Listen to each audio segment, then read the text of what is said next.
పాఠశాలలో విద్యార్థులకు టీచర్లు పాఠాలు ఎలా బోధిస్తున్నారని వివరాలు అడిగి తెలుసుకున్నారు. బోధనలో నూతన పద్ధతుల అవలంబించాలని, బోధనోపకరణాలను ఉపయోగించి విద్యార్థులకు బోధిస్తే విద్యార్థులు సులువుగా అర్థం చేసుకుంటారని, బోధన ఉపకరణాలను బోధనలో ఉపయోగించడం వల్ల విద్యార్థి తన చదువుకున్న అంశాన్ని దీర్ఘకాలం పాటు జ్ఞాపకం ఉంచుకుంటారని అన్నారు. ఈ సందర్భంగా విద్యార్థులకు బోధించిన పాఠ్యాంశాలలోని విషయాలను విద్యార్థులను అడిగి వారి మేధాశక్తిని పరిశీలించారు. ఈ సందర్భంగా పాఠశాలలో స్టాక్ రిజిస్టర్ను కలెక్టర్ పరిశీలించారు. పాఠశాలలో ఏర్పాటు చేసిన డిజిటల్ తరగతి గదులను పరిశీలించారు. డిజిటల్ బోధన వల్ల విద్యార్థులకు తక్కువ సమయంలో ఎక్కువ విషయాలు విద్యార్థులు నేర్చుకుంటారన్నారు. దృశ్యశ్రవణ పద్ధతిలో ఉపాధ్యాయులకు సులువుగా బోధించే వీలు కలుగుతుందన్నారు. పాఠశాల పరిసరాలు పరిశుభ్రంగా ఉండేలా చూడాలని సిబ్బందిని ఆదేశించారు.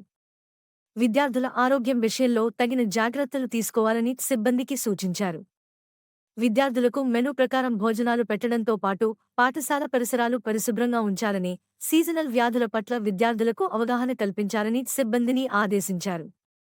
విద్యార్థులకు ఆరోగ్య సమస్యలు తలెత్తితే వెంటనే ఉన్నతాధికారులకు సమాచారం ఇచ్చి తగిన వైద్య సేవలు అందించేలా చర్యలు చేపట్టాలని సిబ్బందికి సూచించారు. ఈ కార్యక్రమంలో కేజీబీవీ పాఠశాల ఉపాధ్యాయులు, సిబ్బంది పాల్గొన్నారు.